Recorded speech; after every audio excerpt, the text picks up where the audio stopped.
আপনারা দেখছেন হবিগঞ্জ মিডিয়া, সুন্নিয়তের একটি বিশ্বস্ত প্রতিষ্ঠান। ইন্নাল হামদালিল্লাহি নাহমাদুহু ওয়া নাস্তাঈনুহু ওয়া নাস্তাগফিরুহু ওয়া নাউযু বিল্লাহি মিন শুরুরি আনফুসিনা ওয়া মিন সাইয়্যাতি আ'মালিনা। من يهده الله فلا مضل له ومن يضلله فلا هادي له، وأشهد أن لا إله إلا الله وحده لا شريك له، وأشهد أن سيدنا وسندنا وحبيبنا وشفيعنا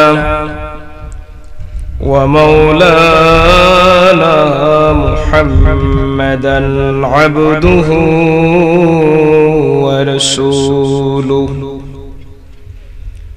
صلى الله عليه وسلم، الذي أرسله بالحق بشيرا ونذيرا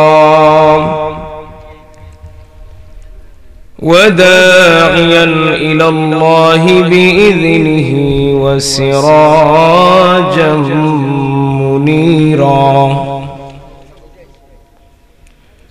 فقد قال الله تعالى في كلامه المجيد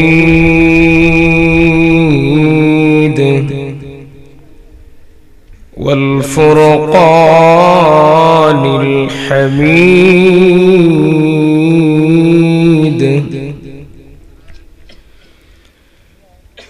أعوذ بالله من الشيطان الرجيم،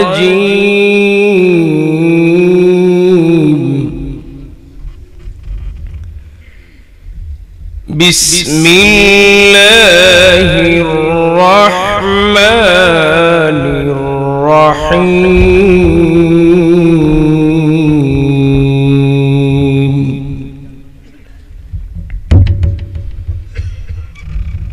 نحن نقص عليك أحسن القصص بما أوحينا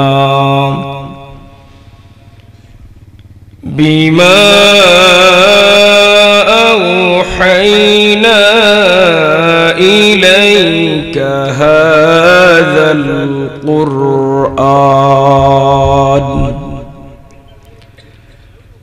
وإن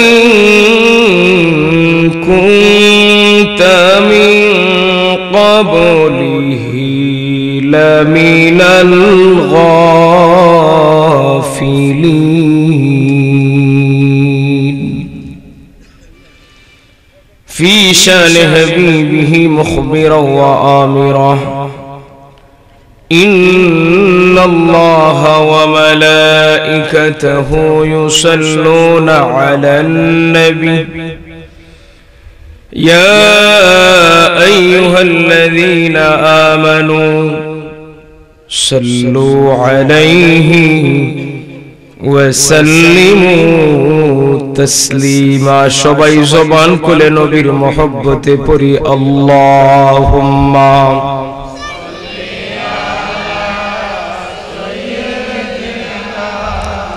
مولانا محمد وعلى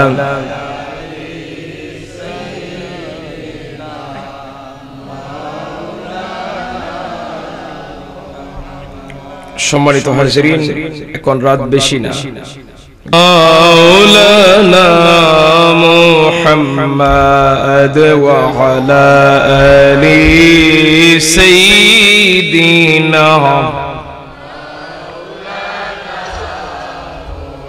আরো মহব্বতে আওয়াজ করে পড়ি আল্লাহুম্মা সাল্লি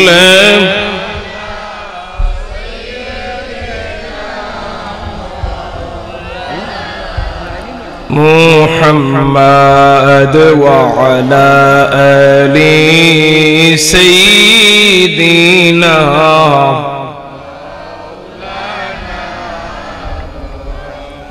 रंग लाया है जहाने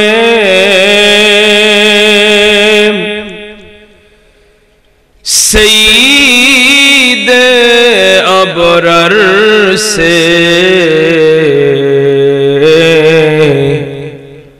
गुलशाने आलम उजाला गुलबोने असरार से अल्लाहुम्मा जुरे जुरे सल्लम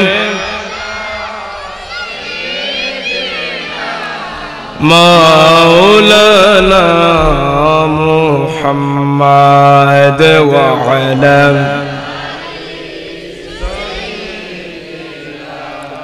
मौलाना मुहम्मद ला इलाहा ला इलाहा ला इलाहा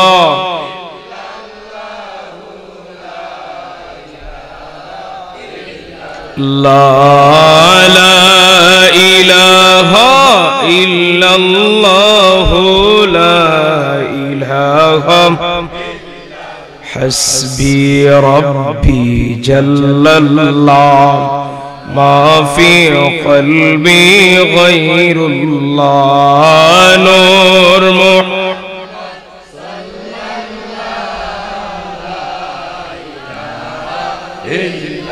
ला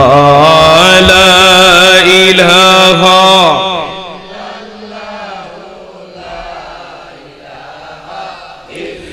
ला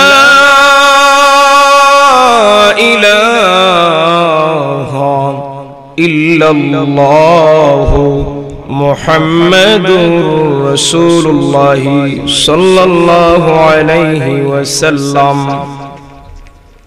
হৈবতপুর গ্রামবাসীর সকল মুর্দেগানের ইসালে সব উপলক্ষে চতুর্থ বার্ষিক ইসলামী সুন্নি মহাসম্মেলনের মুহতারাম সম্মানিত সভাপতি সাহেব, সম্মানিত উলামায়ে কেরাম, মুরব্বিয়ানে কেরাম, যুবক ভাইয়েরা, স্কুল কলেজ মাদ্রাসার ছাত্র বন্ধুরা, পর্দানিশী আমার শ্রদ্ধাভাজন সম্মানিত মা ও বোনেরা, আসুন সর্বপ্রথম মহান আল্লাহ তাআলার দরবারে অসংখ্য অগণিত শুকরিয়া আদায় করি, যিনি আমাদেরকে আজকের এই বরকতপূর্ণ মাহফিলে আসার, বসার, কথা বলার, কথা শোনার তৌফিকটুকু দান করেছেন। জবান খুলে বলি আলহামদুলিল্লাহ। আজকের মাহফিলে আপনারা আসতে পেরে খুশি না বেজার? যেই মুহূর্তে পৃথিবীর মানুষ আল্লাহর পক্ষ থেকে একটি আযাব এবং গজব মহামারী করোনা ভাইরাসে আক্রান্ত হয়ে পৃথিবীর বাগা বাগা দেশগুলো দিশাহারা, ঠিক কি না? সেই মুহূর্তে আমরা বাংলার জমিনে বসে মাঠে ময়দানে আমরা আল্লাহর কোরআনের কথা বলার এবং শোনার সুযোগ পেয়েছি। জবান খুলে বলি আলহামদুলিল্লাহ। আল্লাহর অপরন্ত রহমত এই দেশের মানুষের উপরে আছে, আছে কিনা? কেনই বা থাকবে না? এই দেশ হলো মসজিদের দেশ, এই দেশ হলো মাদ্রাসার দেশ, এই দেশ হলো আলেম উলামাদের দেশ, এই দেশ হলো আল্লাহর ওলিদের দেশ। কথা বলেন ঠিক কি না? অতএব যেই দেশের মানুষেরা মুয়াজ্জিনের কণ্ঠে আযানের ধ্বনি শুনে ঘুম থেকে উঠে মুয়াজ্জিনের আযানের ধ্বনি শুনে মসজিদে গিয়ে নামাজ আদায় করে, যেই বাংলার দেশের মানুষেরা মুয়াজ্জিনের ধ্বনির আযানের ধ্বনি শুনে এশারের নামাজ আদায় করে আবার বিছানায় যায়, ওই দেশে তো রহমত থাকারই কথা, ঠিক কি না বলেন? পৃথিবীর তুলনা করলে আমরা দেখি বাংলাদেশের যত দিন যাচ্ছে করোনা বাংলাদেশ থেকে কমতেছে আর অন্যান্য দেশে বাড়তেছে, ঠিক কি না? আরো কমে যাবে যদি আমরা সবাই মিলে যদি একই সারিবদ্ধ হয়ে যদি আল্লাহর ঘর মসজিদে ঢুকে পড়ি। আমরা যদি এখনো সবাই মিলে ফজরের নামাজে দলবদ্ধ হয়ে মসজিদে চলে যাই, আবারও যদি ফজরের নামাজের পরে প্রতিটা ঘর থেকে কোরআনের আওয়াজের তেলাওয়াত শুরু হয়ে যায়, এই দেশ থেকে আযাব এবং গজব চলে যাবে, আল্লাহর রহমত নাজিল হয়ে যাবে, ঠিক কি না বলেন? তো আল্লাহর দরবারে শুকর আমরা আদায় করি, যিনি আমাদেরকে এই প্রতিকূলের মধ্যেও সুন্দরভাবে একটা জান্নাতের বাগানের মধ্যে বসার, কোরআন থেকে কথা বলার, নবীজির সুন্নাহ থেকে কথা বলার এবং শোনার তৌফিক দিয়েছেন। যুবকেরা হৃদয়ের গভীর থেকে মুরব্বি বাবার আওয়াজ করে বলেন আলহামদুলিল্লাহ। আমি আল্লাহর কোরআনুল কারীম থেকে 12 পারা থেকে আমি তেলাওয়াত করেছি। আমরা যারা এখানে এসেছি আমাদের সকলের একটাই পরিচয় হলো আমরা মুসলমান। কি বলেন? এখানে আমাদের কোনো রাজনৈতিক পরিচয় নাই। এখানে আওয়ামী লীগের বাইরে থাকতে পারে, বিএনপির বাইরে থাকতে পারে, জাতীয় পার্টির বাইরে থাকতে পারে, বিভিন্ন রাজনৈতিক দলের মানুষ আছে কিনা, কিন্তু এখানে আমাদের রাজনৈতিক কোনো পরিচয় আছে? এখানে আমাদের সকলের একটাই পরিচয়, আমরা জোরে বলতে হবে আমরা কি? আমরা মুসলমান। এখানে আমরা মুসলমানের পরিচয় নিয়ে বসেছি। আর একজন মুসলমান হিসাবে আল্লাহর পক্ষ থেকে দেওয়া বিধান, এই কোরআন বুঝা পড়া জানা দরকার আছে কিনা? যদিও আমরা সবাই পড়তে পারি না, সবাই আমরা ব্যাখ্যা বিশ্লেষণ করতে পারি না, আমরা যারা আল্লাহ যাদেরকে তৌফিক দিয়েছেন তাদের জবান থেকে আমরা শুনি, এই জন্যই আমরা এখানে জমায়েত হয়েছি। তো মুসলমান হিসেবে সমস্ত কোরআন জানার দরকার। এখন আমার পক্ষে তো আর সব সম্ভব না, আমি অল্প সময়ে যতটুকু পারি আল্লাহর কোরআন থেকে আপনাদেরকে শোনাবো। তবে একটি বিষয় আমি নির্ধারণ করেছি, আপনাদের সম্মুখে কথা বলবো। কোরআনুল কারীমে 12 পারা সূরা ইউসুফ থেকে আমি আলোচনা করব। কেননা এই সূরার কিছু বিষয় নিয়ে আমাদের সমাজে, আমাদের দেশে কিছু মিথ্যাচার আছে।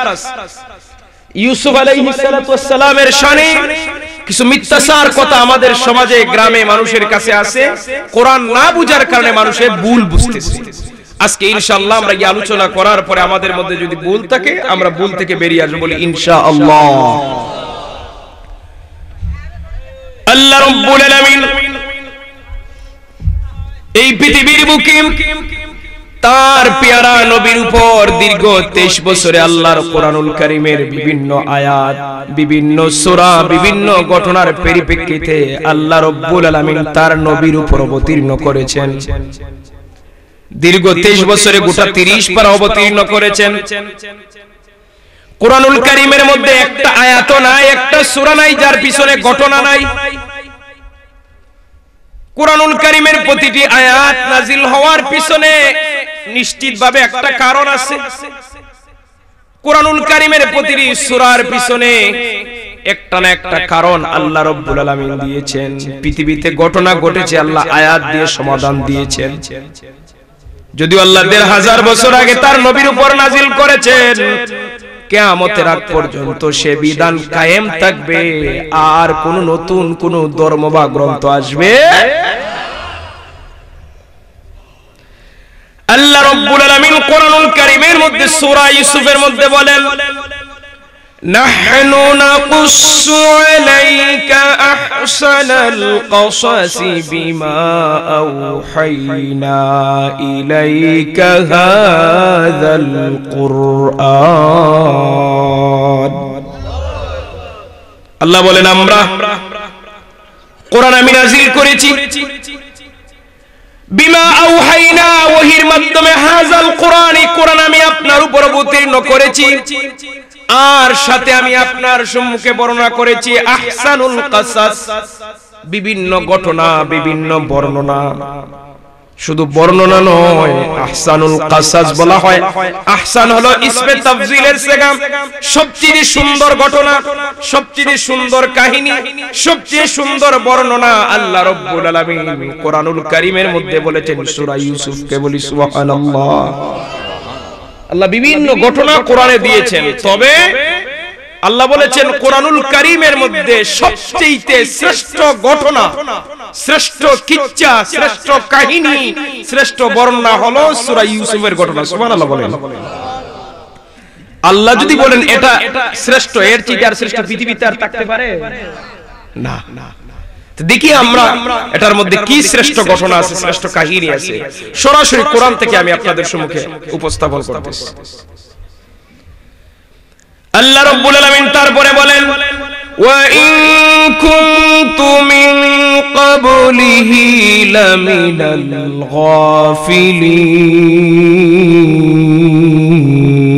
গাফিলিন। আল্লাহ বলেন, হাবিব এই কোরআন আমি দেওয়ার আগে, এই ঘটনাগুলি জানানোর আগে এটার সম্পর্কে আপনি ছিলেন গাফেল, বেখবর, আপনি জানতেন না। আমি আল্লাহ রাব্বুল আলামিন মায়া করে আপনি নবীকে জানিয়ে দিছি। সুবহানাল্লাহ। তারপরে আল্লাহ রাব্বুল আলামিন বলেন, ইয ক্বালা ইউসুফ লিআবিহি ইয়া আবাতি ইন্নী রাআইতু আহাদা আশারা কাওকাবা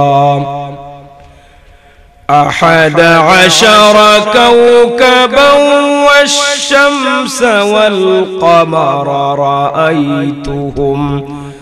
رأيتهم لي ساجدين।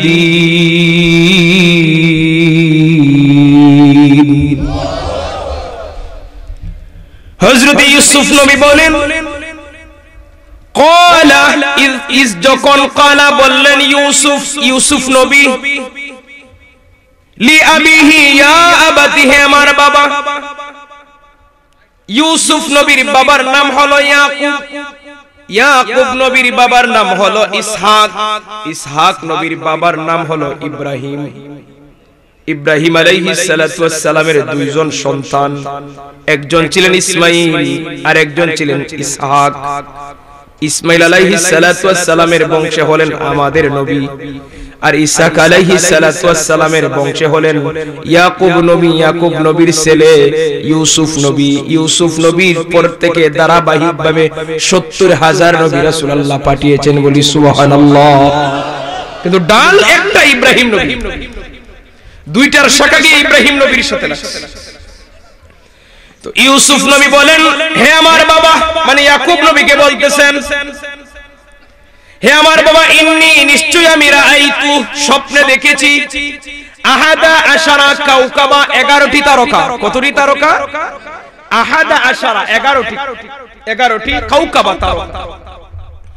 ওয়াশ-শামসা আমি সূর্য দেখেছি, ওয়াল কামারা আমি চন্দ্র দেখেছি, রাআইতুহুম লি সাজিদিন এরা সবাই মিলে আমি ইউসুফকে সিজদা দিতেছে। সুবহানাল্লাহ। আল্লাহ কোরআনে বলতেছেন, ইউসুফ নবী বলেন, বাবা আমি স্বপ্নে দেখলাম 11টি তারকা, চন্দ্র, সূর্য সবাই আমি ইউসুফকে সিজদা দিতেছে। জোরে বলবেন না সুবহানাল্লাহ। সন্তান বাবার কাছে স্বপ্ন বলার পরে বাবা কি বললেন? কারণ বাবা তো জানতেন। এবার ইয়াকুব নবী বলেন, ক্বালা ইয়া বুনাইয়া লা তাকসুস রুয়াকা আলা ইখওয়াতিকা ফায়াকিদু লাকা কাইদা। এবার ইয়াকুব আলাইহিস সালাতু ওয়াস সালাম বলেন, হে আমার বাবা, হে আমার সন্তান, ইয়া বুনাইয়া, হে আমার ছেলে, লা তাকসুস তুমি বর্ণনা করিও না, রুয়াকা তোমার স্বপ্নের কথা, আলা ইখওয়াতিকা তোমার কোন ভাইয়ের কাছে, ফায়াকিদু লাকা কাইদা যদি তুমি তোমার ভাইয়ের কাছে স্বপ্নের কথা বলো, তারা তোমার বিরুদ্ধে মিথ্যাচার করতে পারে, কৌশল অবলম্বন করতে পারে, তোমার বিরুদ্ধে তারা ষড়যন্ত্র করতে পারে। তারপরে আল্লাহ রাব্বুল আলামিন বলেন, ইন্নাশ শাইতানা লিল ইনসানি আদুউম মুবিন। নিশ্চয়ই শয়তান হলো মানুষের প্রকাশ্য শত্রু। শয়তান আমাদের কি? একটু কথা বলেন, শয়তান আমাদের কি? দুনিয়ার সমস্ত মানুষের প্রকাশ্য শত্রু হলো শয়তান। এটাকে বাহ্যিক দৃষ্টিতে আমরা দেখি না, আমাদের চোখ দিয়ে যদি আমরা দেখি না, কিন্তু শয়তান আমাদের রগে রগে হাঁটে, আমাদেরকে নামাজ থেকে বিরত রাখে, আমাদেরকে ভালো কাজ থেকে বিরত রাখে, গুনার দিকে ধাবিত করে। শয়তান আমাদের কলবে ওয়াসওয়াসা দেয়, নাউজুবিল্লাহ বলেন। এই জন্য শয়তানকে মাঝে মধ্যে আমাদের দায়িত্ব হলো কষ্ট দেওয়া। ইমানদার মুমিন বান্দা যখন মাঝে মধ্যে আল্লাহর তাসবিহ পড়ে, তখন শয়তান বড় কষ্ট পায়। বান্দা যখন আল্লাহু আকবারের ধ্বনি বলে, শয়তান তখন চিৎকার মেরে মেরে পালিয়ে যায়। সুবহানাল্লাহ বলবেন না?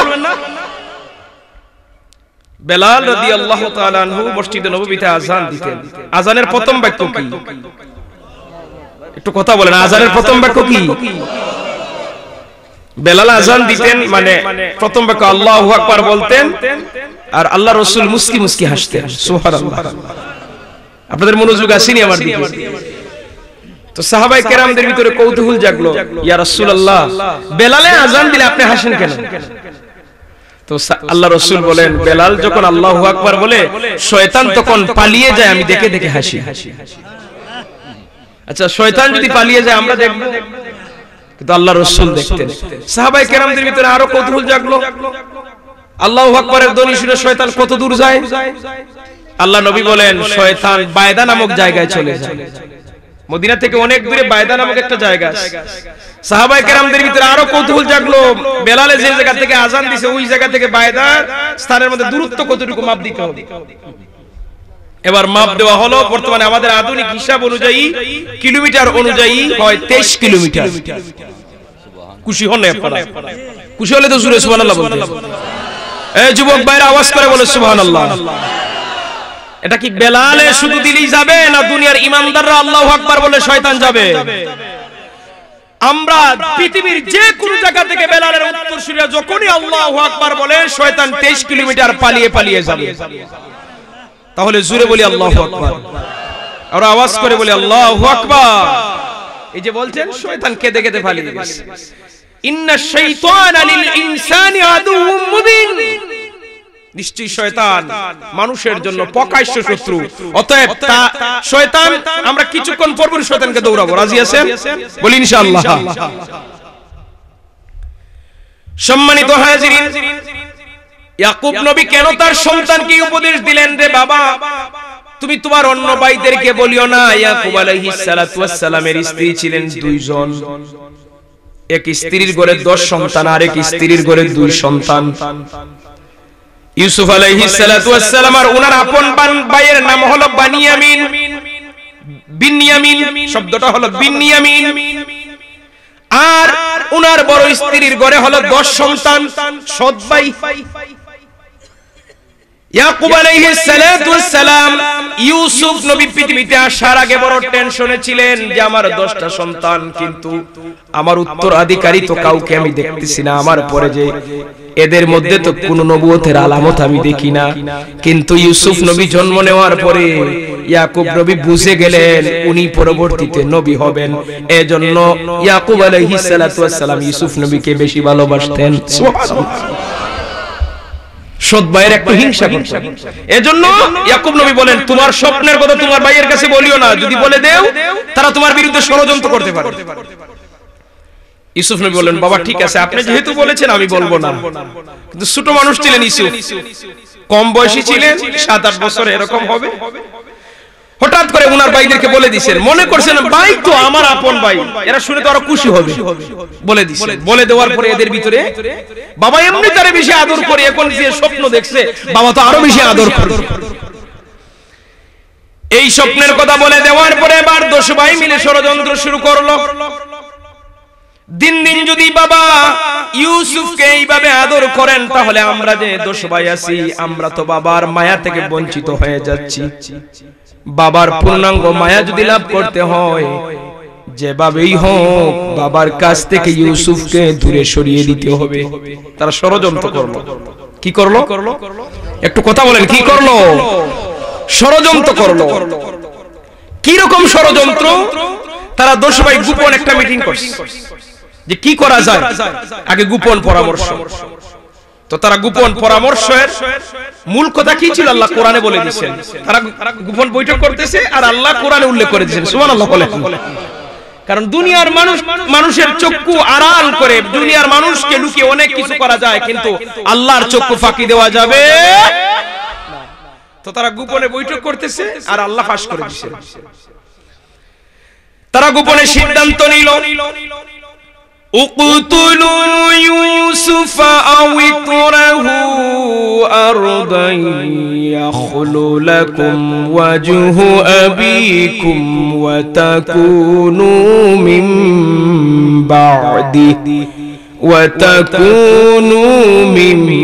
بعده قوما صالحين। তারা 10 ভাই মিলে গোপন সিদ্ধান্ত করলো, এক ভাই প্রস্তাব দিল উক্তুলা, তাকে হত্যা করে ফেলি, আমরা তাকে হত্যা করি।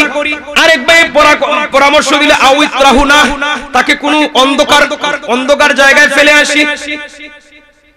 এইভাবে তারা যখন পরামর্শ করলো, আমরা আমাদের ভাইকে যদি হত্যা করে ফেলি অথবা বাবার কাছ থেকে যদি আমরা দূরে সরিয়ে দেই, আস্তে আস্তে বাবা তার সন্তানের মায়ার কথা ভুলে যাবে। ইউসুফ যখন কাছে থাকবে না, বাবা আমাদেরকে মায়া করবে, আর আমরা 10 ভাই সালিহিন বান্দা হয়ে যাব, তওবা করে ভালো মানুষ সেজে যাব। নাউজুবিল্লাহ বলে তারা নিজের ভাইকে মেরে পরে তওবা করে বলে ভালো মানুষ হয়ে যাবে।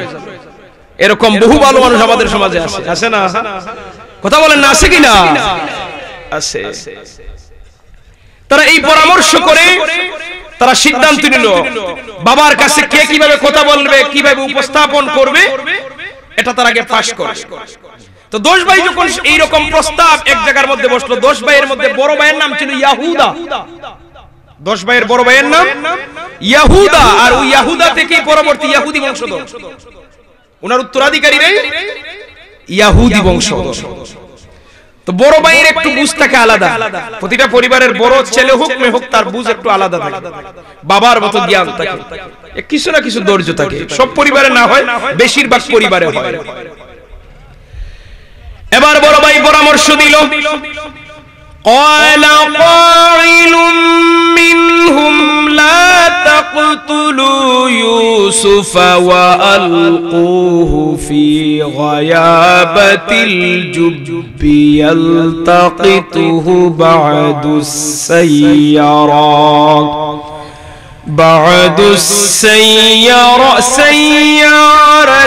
إن كنتم فاعلين। বড় ভাই পরামর্শ দিল যে না, হত্যা করা যাবে না। আরে আমাদেরই তুই ভাই, আমাদেরই তো রক্তের শেষ, তাকে হত্যা করব কিভাবে? বরং আমরা গায়াবাতুল জুব্বি, কোন কুয়ার মধ্যে ফেলে দেই। নিজের হাতে নিজের ভাইকে আমরা মারার প্রয়োজন নাই, হত্যা করার প্রয়োজন নাই, নিজের ভাইকে রক্তাক্ত আমরা দেখার প্রয়োজন নাই। আমরা গায়াবাতিল জুব্বি অন্ধকার কুয়ার মধ্যে ফেলে দেই, আর তারপরে বাদাস সাইয়ারাত, কোন বণিক যদি ওই দিকে যায় তুলে নিয়ে যাবে, বণিক যদি যায় তুলে নিয়ে যাবে, তখন আমাদের কাছ থেকে সে দেশান্তর হয়ে যাবে, অন্ততপক্ষে জীবিত সে থাকবে, আর আমরা আমাদের বাবার কাছে প্রিয় পাত্র হয়ে যাব। বড় ভাই পরামর্শ দিল মারার প্রয়োজন নাই, তারে আমরা অন্ধকার কুয়ায় ফেলে দেই। এবার 10 ভাই মিলে গেল ইয়াকুব আলাইহিস সালাতু ওয়াস সালামের কাছে গিয়ে বলে, বাবা আমরা প্রতিদিন মাঠে যাই, খেলা করতে যাই, আমরা জঙ্গলে যাই, কত ফলমূল খাই, কিন্তু এই যে আমাদের ভাই ইউসুফকে তো আপনি সবসময় আপনার কাছে রাখেন, তার মধ্যে তো কোনো আনন্দ নাই। ও বাবা, আমাদের ভাই ইউসুফকে আমাদের সাথে দেন, আমাদের সাথে সে খেলা করবে, আনন্দ করবে, মন মানসিকতা তার একটু ভালো হবে। সব সময় যদি আপনার কাছে পড়ে থাকে তার মন তো নষ্ট হয়ে যাবে। তারা তাদের বাবার সামনে গিয়ে বলতেছে, أرسله معنا غدا يرتع ويلعب وإنا له لحافظون। তারা 10 ভাই বলে, আরসিলহু মা'ানা, ও বাবা তাকে আমাদের সাথে প্রেরণ করেন, আমাদের সাথে দিয়ে দেন। গাদা ইয়ারতা, জঙ্গলের মধ্যে অনেক ফলমূল থাকে, তার চাহিদা মতো ফলমূল খাবে, ওয়ায়ালআব, সে খেলাধুলা করবে, ফলমূল খাবে, খেলাধুলা করবে, ওয়া ইন্না লাহু লাহাফিজুন, আর আমরা 10 ভাই মিলে তার হেফাজত করব, আমরা 10 ভাই মিলে তাকে পাহারা দেব, তার রক্ষণাবেক্ষণ করব, কোনো অসুবিধা হবে না। বাবার কাছে কত সুন্দর পরামর্শ দিল তারা। পরামর্শ সুন্দর, কিন্তু উদ্দেশ্য, কথা বলেন না আপনারা, বিষয়টি ভালো কিন্তু উদ্দেশ্য কি? এবারে ইয়াকুব নবী কি বললেন? সন্তানদের প্রস্তাবের জবাবে বলেন, ক্বালা ইন্নী লা يحزنني أن تذهبوا به وأخاف أن يأكل الذئب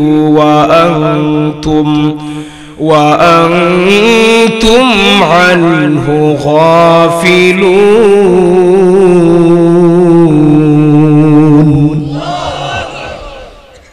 এবার ইয়াকুব নবী বলেন, রে বাবারা, তোমরা প্রস্তাব দিয়েছো তোমরা হেফাজত করবে, তার রক্ষণাবেক্ষণ করবে, তার দেখাশোনা করবে, কিন্তু আমার তো ধারণা আমি যদি আমার সন্তান ইউসুফকে তোমাদের সাথে দিয়ে দেই, তোমরা তোমাদের খেলার প্রতিযোগিতায় মগ্ন হয়ে যাবে, তোমরা তোমাদের নিজের কাজে এমন মগ্ন হয়ে যাবে, আমার ইউসুফের কথা ভুলে যাবে, আর এর মধ্যখানে আইয়াকুলা যিবু বাঘে এসে আমার সন্তানকে খেয়ে যাবে। তোমরা তোমাদের খেলার মধ্যে মগ্ন হয়ে যাবে, এই সুযোগে নেকড়ে বাঘ এসে ইউসুফকে খেয়ে ফেলবে। ওয়ানতুম আনহু গাফিলুন, তোমরা তো গাফেল হয়ে যাবে, তোমরা তোমাদের নিজের কাজে এমন মনোযোগী হবে, খেলার দিকে এমন মনোযোগী হবে, আমার ছেলের কথা ভুলে যাবে আর বাঘ খেয়ে নিবে। ইয়াকুব আলাইহিস সালাতু ওয়াস সালাম দিল থেকে অটোমেটিক জবাব আসলো, সুবহানাল্লাহ বলেন। এবার দোষ ভাই কি জবাব দিল? قالوا لئن أكله الذئب ونحن عصبة إنا إذا لخاسرون। সবাই জবান খুলে বলে আল্লাহু আকবার। এবার তারা বলে, বাবা আমরা 10টা ভাই, নওজোয়ান মানুষ, এত শক্তিশালী মানুষ, আমরা 10 ভাই থাকার পরে যদি আকালাহুল বাগে আমাদের ভাইকে খেয়ে ফেলে, তাহলে ইন্না ইযাল লাখাসিরুন, আমরা যে 10 ভাই শক্তিশালী, আমরা তো ক্ষতিগ্রস্তের অন্তর্ভুক্ত হয়ে যাব। তাফসীরের মধ্যে এসেছে ইয়াকুব নবীর যে 10 জন সন্তান ছিলেন, এরা এত পলুয়ান ছিলেন, এক একজনে এত শক্তিশালী ছিলেন, একজন মানুষে ইয়াকুব নবীর সন্তান ইচ্ছা করলে 2 হাত দিয়ে 2টা বাঘকে ধরে নিয়ে আসতে পারত। সুবহানাল্লাহ, এমন পলুয়ান ছিল, একজনে 2টা বাঘকে 2 হাত দিয়ে ধরে, এইভাবে যেভাবে আমরা বিলাই বাচ্চা ধরি, বিলাই বাচ্চা ধরি না, 2 হাত দিয়ে 2টারে ধরি, ওইভাবে ইয়াকুব নবীর সন্তানেরা একজনে 2টা বাঘকে ধরতে পারত। সুবহানাল্লাহ বলবেন না? এমন শক্তিশালী 10 ভাই, তারা বলে, বাবা আমরা 10 ভাই এত শক্তিশালী, আর বাঘে আমরা বাইরে খাইবো, তাহলে তো আমরা ক্ষতিগ্রস্ত হয়ে যাব, ক্ষতিগ্রস্ত হয়ে যাব, এত শক্তিশালী একটা দল আমরা। বাবার কাছে বিভিন্ন কৌশল তারা উপস্থাপন করতেছে, যেইভাবে হোক ইউসুফকে তারা বাবার কাছ থেকে নেওয়ার জন্য কত চেষ্টা চালাচ্ছে। সম্মানিত হাজিরিন, তারপরে ইয়াকুব আলাইহিস সালাতু ওয়াস সালাম তার 10 সন্তানের বারবার বিভিন্ন যুক্তি দেওয়ার পরে এবার ইয়াকুব আলাইহিস সালাতু ওয়াস সালাম বললেন, ঠিক আছে যাও, আমার সন্তানকে নিয়ে যাও। এবার সন্তানকে নিয়ে যাচ্ছে, বাবার সামনে কে কুলে নিবে? ইউসুফকে একজনের কুল থেকে আরেকজনের টানাটানি করতেছে, না ভাই আমার কুলে দে, আমার ভাই, আদর করতেছে, মায়া করতেছে, মোহাব্বত করতেছে, বাবার সামনে দেখাচ্ছে যে ইউসুফকে দেখো কত ভালোবাসি আমরা। যখন একটু দূর চলে গেল, বাবার চক্ষু অন্তরাল হয়ে গেল, তখন ওই কুল থেকে নেমে 10 ভাই মিলে ইউসুফ নবীর উপর অত্যাচার শুরু করে দিল। নাউজুবিল্লাহ বলেন। এক ভাই ডুসি মারলে আরেক ভাই লাথি মারে, এক ভাই হাত ধরে টান দিলে আরেক ভাই পায়ের মধ্যে উষ্টা মারে, আরেক ভাই গালিগালাজ করে। ইউসুফ বলেন, রে ভাই আমি তো তোমাদের ভাই, আমি তো তোমাদের ছোট ভাই, আদরের ভাই, বাবার সামনে কথা দিলে আমাকে খেলার জন্য নিয়ে যাচ্ছে, আমাকে তোমরা হেফাজত করবে, তাহলে এখন কেন মারতেছো? তারা বলে, তোমার কারণে বাবা আমাদেরকে মায়া করে না, তোমার কারণে বাবা আমাদেরকে স্নেহ করে না, সব ভালোবাসা বাবা তোমাকে দিয়ে দেয়, এজন্য আমরা সিদ্ধান্ত নিয়েছি তোমাকে আমরা মেরে ফেলবো। আল্লাহ কোরআনে বলতেছেন, ফালাম্মা যাহাবু বিহি ওয়া আজমাউ আইয়াজআলুহু ফি গায়াবাতিল জুব, তারা যখন নিয়ে গেল অন্ধকার কুয়ার সামনে নিয়ে গিয়ে যখন কুয়ার ভিতর ছেড়ে দিবে, ইউসুফ নবী একটি ভাষণ দিলেন, রে ভাইয়েরা তোমরা আমার বড় 10 ভাই, আমি হলাম তোমাদের আদরের ছোট ভাই, আমার কারণে যদি মনে করো বাবা তোমাদেরকে আদর স্নেহ ভালোবাসা কম দিয়ে থাকে, তাহলে আমাকে তোমরা ছেড়ে দাও, আমি আর বাবার কাছে যাব না, এই দেশেই থাকবো না, অন্য দেশে চলে যাব, আমি নিজে কাজ করে আমার জীবন যাপন করব, বাবার কাছে আর যাব না, তারপরে তোমরা আমাকে মারিও না, কুয়ার মধ্যে ফেলিও না। ছোট ভাই বড় ভাইদের কাছে আবদার করতেছে। কিন্তু ফাশান্ড হৃদয়ের মানুষ ছিলেন ইয়াকুব নবীর দর্শ সন্তান। ছোট ভাই এরকম কান্না জড়িত কণ্ঠের দরদ তাদের দিল গলে নাই। পাষাণ্ড হৃদয়ের মানুষেরা 10 ভাই মিলে ইউসুফ নবীকে তারা কুয়ার মধ্যে ফেলে দিল। নাউজুবিল্লাহ বলেন না। 10 ভাই মিলে যখন ইউসুফ আলাইহিস সালাতু ওয়াস সালামকে অন্ধকার কুয়ার ভিতরে ফেলে দিয়ে গেল, এবার বাবার কাছে গিয়ে তারা কি জবাব দিবে? আচ্ছা, ইউসুফ নবীকে যদি কুয়ার ভিতরে ফেলে দেয়, বলেন কুয়ার ভিতরে গেলে কেউ বাঁচবে? কথা বলেন না আপনারা।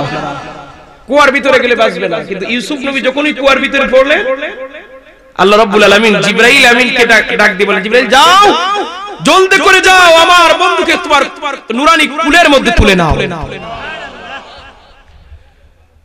হযরত জিবরাইল আমিন দৌড়ে এসে, জিবরাইল আসতে তো আর সময় লাগে না, সেকেন্ডও লাগে না, এসে ইউসুফ আলাইহিস সালাতু ওয়াস সালামকে ওনার নুরানি কদমে নুরানি কুলের মধ্যে তুলে নিলেন। আল্লাহ বলে দিলেন, ও জিবরাইল, আমার বন্ধু ইউসুফের গলার মধ্যে একটা তাবিজ আছে, ওই তাবিজের ভিতরে একটা কাফর আছে, আর ওই কাফরটা ইউসুফ নবীকে পরিয়ে দাও। কেন না, ইউসুফের 10 ভাই তারা ইউসুফ আলাইহিস সালাতু ওয়াস সালামের শরীরে যে কাফর ছিল তা খুলে রেখে দিয়েছে। নাউজুবিল্লাহ বলেন। আচ্ছা বলেন, দুনিয়ার দুশমনকে মারে কিন্তু এরকম উলঙ্গ করে না, ঠিক কি না? কিন্তু 10 ভাই মিলে ইউসুফ নবীর শরীর থেকে কাফরটা খুলে নিল, উলঙ্গ করে কুয়ার মধ্যে ফেলে দিল। সম্মানিত হাজিরিন, আল্লাহ বলেন, জিবরাইল, ইউসুফ নবীর গলার মধ্যে একটি তাবিজ আছে, ওই তাবিজের ভিতরে কাফর আছে, ওই কাফরটা আমার নবীকে পরিয়ে দাও। আপনারা অবাক হবেন, তাবিজের ভিতরে আবার কাফর কিভাবে থাকে, আর ওই কাফর আবার মানুষের শরীরে কিভাবে পরানো হয়? একটা ছোট্ট তাবিজের ভিতরে এত বড় কাফরের তো জায়গা হওয়ার কথা। এই কাফরটা আসলো কোথা থেকে? ইব্রাহিম আলাইহিস সালাতু ওয়াস সালামকে যখন নমরুদ আগুনের মধ্যে ফেলেছিল, আল্লাহ রাব্বুল আলামিন সেই আগুনটাকে জান্নাতের বাগান বানিয়ে দিয়েছিলেন, ঠিক কিনা বলেন? তো আল্লাহ রাব্বুল আলামিন জিবরাইলকে বলেন, জিবরাইল যাও, বেহেশত থেকে পোশাক এনে আমার নবীকে পরিয়ে দাও। আপনারা মনে খুশি না? জোরে বলেন সুবহানাল্লাহ। তো বেহেশত থেকে পোশাক এনে ইব্রাহিম নবীকে পরানো হলো। এটা হলো জান্নাতি পোশাক। আর জান্নাতি পোশাক এমন ভাবে তৈরি হলো, এটা টান দিলে বড় হয় আর একত্রিত করলে ছোট হয়। সুবহানাল্লাহ। ইব্রাহিম আলাইহিস সালাতু ওয়াস সালাম সেই জান্নাতি পোশাকটাকে উনি ছোট করে তাবিজ বানিয়ে ওনার সন্তান ইসহাকের গলার মধ্যে দিয়েছিলেন। আর ইসহাক নবী যখন বড় হলেন, ওনার সন্তান যখন ইয়াকুব জন্ম নিলেন, তখন বাবার সূত্রে সন্তান ইয়াকুব লাভ করলেন। ইয়াকুব আলাইহিস সালাতু ওয়াস সালাম যখন দেখলেন ইউসুফ নবীর মধ্যে নবুয়তের আলামত, সেই জান্নাতি পোশাকটা, ইব্রাহিম নবীর পোশাকটা তাবিজ বানিয়ে ইউসুফ নবীর গলার মধ্যে দিয়ে দিয়েছেন। সুবহানাল্লাহ। সেই ইব্রাহিম নবী থেকে সূত্র অনুযায়ী পাওয়া তাবিজের মধ্যে কাফর, জান্নাতি পোশাক জিবরাইল আমিন কুলে ইয়াকুব ইউসুফ আলাইহিস সালাতু ওয়াস সালামকে পরিয়ে দিলেন। জোরে বলেন সুবহানাল্লাহ। আগে ছিল ইউসুফের শরীরে দুনিয়ার কাফর, 10 ভাই যখন কুয়ায় ফেলে দিল, আল্লাহ দিলেন জান্নাতি কাফর। সুবহানাল্লাহ বলবেন না? মর্যাদা কমছে না বাড়ছে? জোরে বলতে হবে, মর্যাদা কমছে না বাড়ছে? অতএব দুনিয়ার মানুষেরা যদি কোন মানুষের পিছনে দুশমনি শুরু করে, দুনিয়ার মানুষেরা যদি তাকে টেনে পিছন দিকে নিতেছে, আল্লাহ বলে আমি সামন দিকে নিয়ে যাব। কথা বলেন ঠিক কি না? 10 ভাই মিলে ইউসুফ নবীকে চাইলো ধ্বংস করবে, দুনিয়ার পোশাক তারা অপমান করে খুলে নিল, আল্লাহ জান্নাতি পোশাক দিয়ে দিলেন। জোরে বলি আল্লাহু আকবার। দুরূদ শরীফ পড়ে, আল্লাহুম্মা সাল্লি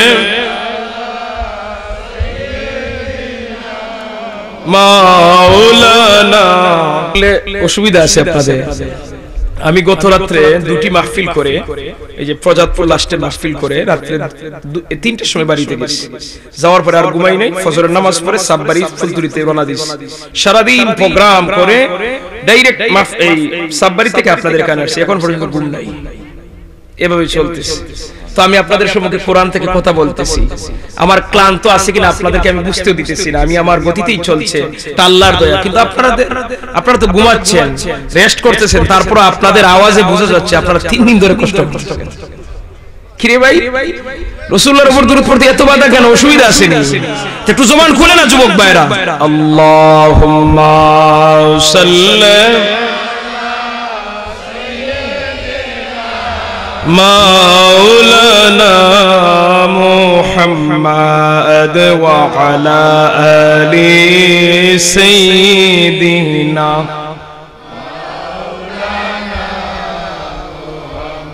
সম্মানিত হাজিরিন, এইদিকে ইউসুফ নবীকে জিবরাইল আমিন জান্নাতি পোশাক পরিয়ে উনার নুরানি কুলের মধ্যে তুলে নিলেন। এইদিকে 10 ভাই মিলে কি করবে, বাবার কাছে কি জবাব দিবে?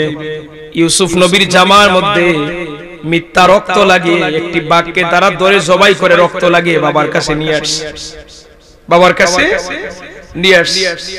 রাতের বেলা 10 ভাই কান্নাকাটি করে আসতেছে, ও আমাদের বাবা, আপনার কথাই সত্যি হয়ে গেছে, আপনি বলেছিলেন আমরা খেলায় মনোযোগ দিয়ে দিব, আর এই সুযোগে বাগে আপনার সন্তানকে কে নিবে? আপনার কথাই সত্যি হয়ে গেছে, আমরা যখন খেলার মধ্যে মগ্ন ছিলাম বাগে এসে আপনার সন্তান আমাদের ভাই ইউসুফকে নিয়ে গেছে। বাবা 10 ভাই মিলে উচ্চ আওয়াজে বাবার সামনে কান্নাকাটি করতেছে। ইয়াকুব আলাইহিস সালাতু ওয়াস সালাম পোশাকটা হাতের মধ্যে নিয়ে দেখলেন রক্ত মাখা। ইয়াকুব নবী বুঝে গেলেন এটা তাদের ষড়যন্ত্র। বললেন এমন কোন শিক্ষিত বাগে আমার সন্তানকে খাইলো? সন্তানকে ঠিকই খাইলো, কিন্তু পোশাক তো ছিল না। অপরাধীরা অপরাধ করে কিন্তু একটা না একটা আলামত রেখে যায়, ঠিক কিনা বলেন? যত বড় অপরাধী হোক, ভুল করা হলে একটা আলামত রেখে যায়, ওই সূত্র ধরে সে আসামি বনে যায়, ঠিক কিনা বলে? তারা জামা ছিঁড়তে ভুলে গিয়েছিল। ইয়াকুব নবী বলেন এ সন্তানেরা বড় শিক্ষিত বাগে আমার সন্তানকে খাইছে, এমন শিক্ষিত বাঘ যে আমার সন্তানকে খাইলো, রক্ত জড়িয়ে নিল, কিন্তু দেখা যায় আমার সন্তানের জামাটা সে ছিঁড়ল না। 10 ভাই বলে ঠিক হইতো, বাবা তো ঠিকই ধরেছে। 10 ভাই গেছে জঙ্গলে, 10 ভাই শক্তিশালী, কি রয়্যাল বেঙ্গল টাইগার একটা ধরছে, জোরে দূরে নিয়ে আসছে। বাবা এই বাঘে খাইছে, তারা জিজ্ঞাসা করো, তাদের ধারণা বাঘে তো কথা বলতে পারবে। 10 ভাই মিলে বাঘ ধরে নিয়ে আসছে, বাবা এই বাঘে খাইছে, আমরা খেলায় ছিলাম, এই বাঘে খাইছে, আপনি অর্ডার দেন তারা জব করব। এইদিকে বাঘ বলে আল্লাহ আপনি আমার জবানটা খুলে দেন, আমি সত্য কথা বলে দেই। সুবহানাল্লাহ বলেন। তাফসীরে মাজহারির মধ্যে এসেছে আল্লামা সালাউল্লাহ ফানিমতি রাহমাতুল্লাহি আলাইহি বলেন, বাঘ বলে আল্লাহ আমার জবানটা খুলে দেন, আমি আপনার নবীর পক্ষে একটা ভাষণ দেই। আল্লাহ বাঘের জবান খুলে দিলেন। বাঘ বলে ও আল্লাহর নবী ইয়াকুব, আমরা হিংস্র জানোয়ার হতে পারি, কিন্তু আমরা আল্লাহর নবীদেরকে চিনি। সুবহানাল্লাহ। আমরা হিংস্র জানোয়ার হতে পারি, আমরা এক জানোয়ারে আরেক জানোয়ারের উপর আক্রমণ করতে পারি, মানুষের উপর আমরা আক্রমণ করি, কিন্তু আল্লাহর নৈকট্য বান্দা যারা, আল্লাহর নবী যারা, আল্লাহর পয়গম্বর যারা, এদেরকে তো খাবো না, সম্মান ছাড়া আর দেওয়ার কোনো উপায়। ও আল্লাহর নবী আমি আপনার সন্তান ইউসুফকে খাই নাই। সুবহানাল্লাহ বলেন। 10 ভাই ধরা পড়ছে কিনা? কথা বলেন না কেন আপনারা? 10 ভাই ধরা পড়ছে। ইয়াকুব আলাইহিস সালাতু ওয়াস সালাম জবাব দিলেন ফাসবরুন জামিল, আমি সুন্দর সবর করব, আমি ধৈর্য ধরব, আমার বিশ্বাস আল্লাহ আমার সন্তানকে আমার কাছে ফিরিয়ে দিবেন। তোমরা তোমাদের মন গড়া কাহিনী আমার কাছে বলতেছো। ইয়াকুব নবী বলে আমি ধৈর্য ধরব। সম্মানিত হাজিরিন, এইদিকে কি হলো? বণিকেরা যাচ্ছে মিশরে ব্যবসার জন্য। তো তারা বণিকদের দলের মধ্যে তারা নির্ধারিত 2 জন বা 1 জন মানুষ থাকে পানি সংগ্রহ করার জন্য। তো তারা বলল যাও কুয়া থেকে পানি নিয়ে আসো। যিনি গেছে কুয়া থেকে পানি আনতে, উনি যখন বালতি কুয়ার ভিতরে দিছে, এখন অনুমান করতেছে অন্য দিনের তুলনায় আজকে বালতিটা একটু ভারী মনে হচ্ছে। বণিকের পক্ষ থেকে যখন ওই বালতি কুয়ার ভিতরে ছেড়ে দেওয়া হলো, আল্লাহ বলেন, ও জিবরাইল, ওই সুযোগ যায় বালতির মধ্যে আমার নবীকে তুলে দাও। বালতি যত উপর দিকে আসতেছে বণিকেরা অবাক হয়ে যাচ্ছে। আকাশের চন্দ্রের মতো, আকাশের সূর্যের মতো এত সুন্দর একটা আলো অন্ধকার কুয়ার ভিতরে দেখা যাচ্ছে। কি জানি দেখা যাচ্ছে, তারা অবাক হয়ে যাচ্ছে। বাড়ি হচ্ছে কিন্তু এই সৌন্দর্য দেখে অবাক হচ্ছে আর আনন্দের সহিত টানতেছে। যখন নিকটবর্তী হয়ে গেল, বালতি যখন একেবারে উপরে এসে গেল, তখন ওই পানি সংগ্রহকারী আওয়াজ দিয়ে বলল, ক্বালা ইয়া বুশরা, ক্বালা ইয়া বুশরা হাযা গুলাম। কি সুসংবাদ, কি সুসংবাদ, হাযা গুলাম, আরে কত সুন্দর একটি বালক, সুবহানাল্লাহ। এইজন্য আল্লাহর নবী বলেছেন, এই পৃথিবীর সমস্ত সৌন্দর্যের 10 ভাগের 1 ভাগ সৌন্দর্য আল্লাহ ইউসুফ নবীকে দান করেছেন। এত সুন্দর ছিলেন ইউসুফ নবী, এত সুন্দর ছিলেন। সম্মানিত হাজিরিন, সেই ব্যক্তি পাওয়ার পরে ইউসুফ নবী খেপে অবাক হয়ে গেছে, কি করবে। এমন সময় ইউসুফের অন্যান্য 10 ভাই তারা গোপনে আবার যে গোপন তালাশ চালাচ্ছে যে কে জানি ইউসুফকে তুলে নিয়ে যায়। যখন তুলছে 10 ভাই গিয়ে হাজির হয়ে গেছে, এ তো আমাদের গোলাম, এ আমাদের বাড়ি থেকে পালিয়ে আসছে। তারা বলতেছে, আমাদের গোলাম আমাদের বাড়ি থেকে পালিয়ে আসছে। ইউসুফ আলাইহিস সালাতু ওয়াস সালাম নীরব হয়ে গেলেন। উনি আর বললেন না যে এরা আমার ভাই। ইউসুফ নবীর ধারণা হলো যদি পরিচয় দিই এরা আমার ভাই, এই বণিকেরা দিয়ে যাবে, আমার ভাইয়েরা আবার আমার উপর অত্যাচার করবে, এর চেয়ে পরিচয় না দিয়ে বণিকের সাথে যাওয়াই ভালো। ঠিক কিনা বলেন? উনি নীরব থেকে গেলেন। এরা যখন দাবি করলো আমাদের গোলাম আমাদের বাড়ি থেকে পালিয়ে আসছে, তারা বলে কি করবে, তোমরা কি বিক্রি করবে? বলবো হ্যাঁ বিক্রি করব, অল্প দিরহাম দিয়ে। এই যে আল্লাহ কুরআনুল কারীমের মধ্যে বলেছেন, ওয়া শারাউহু বিসামানিন বাকসিন দারাহিম, অল্প দিরহাম, সামান্য কয়েকটা দিরহামের বিনিময়ে 10 ভাই ইউসুফ আলাইহিস সালাতু ওয়াস সালামকে বিক্রি করে দিয়েছে। বিক্রি করে দেওয়ার পরে এরা নিয়ে গেছে মিশরের বাজারে। বাজারে নিয়ে যাওয়ার পরে সারা মিশরের দেশ আলোড়ন তুলপার হয়ে গেছে যে পূর্ণিমার চাঁদের মতো একটি বালক শহরে আসছে, কে কিনবে, প্রতিযোগিতা শুরু হচ্ছে। এই খবর চলে গেছে মিশরের অর্থমন্ত্রীর স্ত্রী জুলাইখার কানে। সংবাদ পৌঁছে দেওয়ার পরে জুলাইখা বলে, আমার স্বামী অর্থমন্ত্রী, আমি বুঝি না কত টাকা দিয়ে কিনবেন, আমি ওই বালককে চাই। কত টাকা দিয়ে কিনবেন, কিভাবে কিনবেন, এটা আমার বুঝার দরকার নাই, আমি ওই বালককে চাই। স্ত্রীরা দাবি করলে স্বামীর বিপদ আছে কিনা? বিপদ আছে, যদি না নিয়ে যান ঘরে খবর আছে, যেটা মানুষে দেখবে না। সম্মানিত হাজিরিন, এবার কি করবেন? লিলাম শুরু হলো। কারণ কত টাকা দিলে লেখলে পরে মনে করেন কিনতে পারবেন। প্রত্যেকে গোপন টুকন শুরু হলো। লিলামের মাধ্যমে দেখা যায় সমাধান একজনের পরে আরেকজন বাড়তি আছে। তখন কি করবে? তারা বলল যে গোপন লিখে দেন, যে বেশি লিখবে তার ভাগ্যে পড়বে। সবাই লিখছে, কেউ 30 দিরহাম, 40 দিরহাম, 50 দিরহাম। আর জুলাইখার স্বামী মিশরের অর্থমন্ত্রী লিখছে সর্বোচ্চ মূল্যের চেয়ে 10 দিরহাম বেশি। সর্বোচ্চ যে মূল্য হবে তার চেয়ে 10 দিরহাম। কথা বলেন না কেন? 10 দিরহাম। আর কোন অসুবিধা আছে? কিনে নিচ্ছেন। অর্থমন্ত্রী কিনে ইউসুফ আলাইহিস সালাতু ওয়াস সালামকে বাড়িতে নিয়ে গেছেন। বাড়িতে নিয়ে যাওয়ার পর ওনার বয়স ছিল 6 থেকে 7 বছর, ছোট বালক, কত সুন্দর বালক। আস্তে আস্তে উনি বড় হলেন জুলাইখার ঘরে।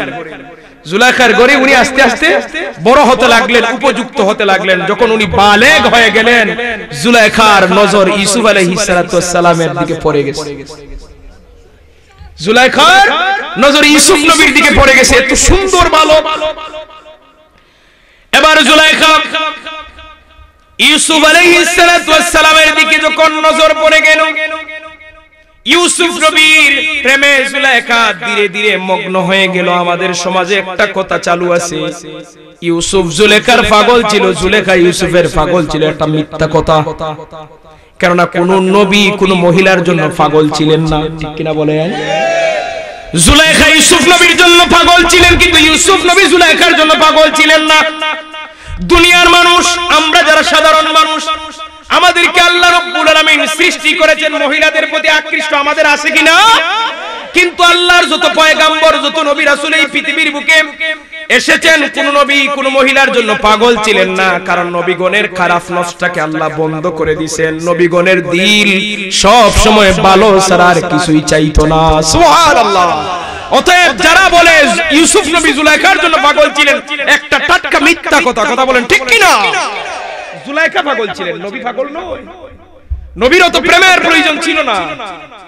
জুলাইখা যখন ইউসুফ নবীর প্রেমে মুগ্ধ হয়ে গেলেন, পাগল পারা হয়ে গেলেন, দেওয়ানা হয়ে গেলেন, এবার যেইভাবে হোক ইউসুফের জুলাইখার ইচ্ছা হলো ইউসুফ নবীর সাথে উনি ওনার আনন্দ করবেন, ফুর্তি করবেন। ওনার তো স্বামী আছে, এই জন্য জুলাইখা ইউসুফ আলাইহিস সালাতু ওয়াস সালামকে এবার বিভিন্ন সময় ওনাকে আহ্বান করতেছেন, দেখো আমি একজন সুন্দরী মহিলা। জুলাইখা কিন্তু খুব সুন্দরী মহিলা, সারা মিশরের মধ্যে সবচেয়ে সুন্দরী মহিলা জুলাইখা। আমি সবচেয়ে সুন্দরী মহিলা, তুমি সুন্দরী সুন্দর একজন বালক, আসো আমরা আনন্দ করি, উল্লাস করি। নাউজুবিল্লাহ বলেন। একটু দুরূদ শরীফ পড়ি। সাল্লাল্লাহু আলা মুহাম্মাদ সাল্লাল্লাহু ওয়াসাল্লাম সাল্লাল্লাহু আলা মুহাম্মাদ সাল্লাল্লাহু আলাইহি ওয়াসাল্লাম। সম্মানিত হাজিরিন, এবার জুলাইখা বিভিন্ন সময় অফার দেওয়ার পরে যখন ইউসুফ নবী প্রত্যাখ্যান করলেন, এবার জুলাইখার ইচ্ছা হলো যেইভাবে হোক ইউসুফের সাথে আমি আনন্দ করবই। এবার জুলাইখা কি করলো? এবার জুলাইখা কি করেছে আল্লাহ রাব্বুল আলামিন কোরআনুল কারীমে জানিয়ে দিয়েছেন। কেননা কিয়ামত পর্যন্ত নাস্তিক মুরতাদেরা নবীর বিরুদ্ধে অপবাদ তুলতে পারে, যেন নবীর বিরুদ্ধে অপবাদ তুলতে না পারে আল্লাহ নবীর পক্ষে আয়াত নাজিল করে দিয়েছেন। বলি সুবহানাল্লাহ। আল্লাহ রাব্বুল আলামিন বলতেছেন, ওয়ারাওয়াদাতুহুল্লাতী হুয়া ফি বাইতিহা আন নাফসিহি ওয়া গাল্লাকাতিল আবওয়াব ওয়া ক্বালাত হাইতা লাক ক্বালা মাআযাল্লাহ। জুলাইখা কি করলো? চতুর্দিকের দরজা বন্ধ করে দিল। তাফসীরের কিতাবের মধ্যে এসেছে 60টি দরজা ছিল, 60টি দরজা জুলাইখা বন্ধ করে দিল, যে এইভাবে হোক ইউসুফের সাথে আনন্দ করবে। উলঙ্গ মহিলাদের ছবি টাঙ্গালো, নিজে এমন পোশাক পরলো, এমন আকৃষ্ট পোশাক পরলো যেন একজন পুরুষ দেখা মাত্রই পাগল হয়ে যায়, মাথার সেন্স আউট হয়ে যায়।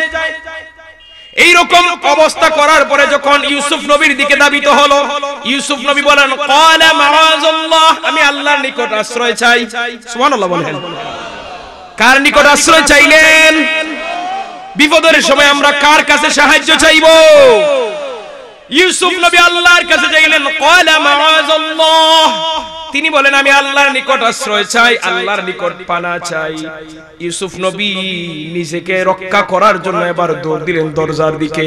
তাফসীরের কিতাবের মধ্যে এসেছে ইউসুফ নবী দরজার দিকে দৌড় দিতেছেন, আর একটার পর একটা দরজা অটোমেটিক খুলে যাচ্ছে। সুবহানাল্লাহ। 7টা দরজার গেটে গেলেন, 7টা দরজা খুলে গেল। 7 নম্বর দরজা যখন খুলে গেল, খোলার পরে দেখেন জুলাইখার স্বামী সামনে উপস্থিত। জুলাইখার স্বামী আজিজে মিস অর্থমন্ত্রী উপস্থিত সামনে। এবার জুলাইখা বলে, আমার প্রাণের স্বামী, আপনি তো এই দেশের অর্থমন্ত্রী, আর এই বালক কেনেছিলেন টাকা দিয়ে, গোলাম আমার জন্য উপহার দিয়েছিলেন, আজকে আপনার গোলাম আমার দিকে বদনজর দিচ্ছে। নাউজুবিল্লাহ। তাৎক্ষণিকভাবে মহিলা তার বক্তব্য পরিবর্তন করে দিয়েছে। ইউসুফ নবী বলেন যে না, এটা আমার দোষ না, এখানে আমি করি নাই, বরং আপনার স্ত্রী আমার দিকে নিয়ে আসছে। জুলাইখা বলে ইউসুফ নবীর দোষ। ইউসুফ নবী বলেন জুলাইখার দোষ। বিচার কিভাবে হবে? সাক্ষী লাগবে। কথা বলেন না কেন? বিচার করতে গেলে সাক্ষী লাগবে। এবার রাজমহলে তো সাক্ষী নাই, কে সাক্ষী দিবে? তাফসীরের কিতাবের মধ্যে এসেছে একজন মহিলা ছিল, উনি কাজের মহিলা, কাজের মহিলা ছিল, আর ওই কাজের মহিলার একজন দুধের শিশু ছিল ভিতরে। আল্লাহ রাব্বুল আলামিন তখন ওই শিশুর জবান খুলে দিয়েছেন। শিশুরা কি কথা বলতে পারে? কিন্তু হঠাৎ যদি কোনো শিশু কথা বলে, মানুষ অবাক হবে কি না? শিশুর জবান খুলে গেছে, অবাক হয়ে গেছে। তখন শিশু বলতেছে, ও আজিজে মির্জা অর্থমন্ত্রী শোনো, আমি তোমাকে একটি সূত্র দেই, সূত্র অনুযায়ী বিচার করতে পারবে। ওই সময় শিশু সন্তান বলে দিল, ইন কানা কামিসুহু কুদ্দা মিন কুবুলিন ফাসাদাকাত ওয়া হুয়া মিনাল কাযিবিন।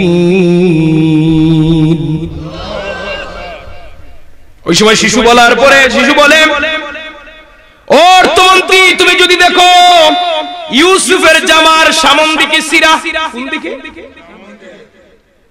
ইনকানা কামিসাহু, তার জামার যদি দেখো কুদ্দা মিন কুবুলিন, সামন দিকে সিরা, তাহলে ফাসাদাকাত, আপনার স্ত্রী সত্যবাদী, ওয়া হুয়া মিনাল কাযিবিন, ইউসুফ মিথ্যাবাদী।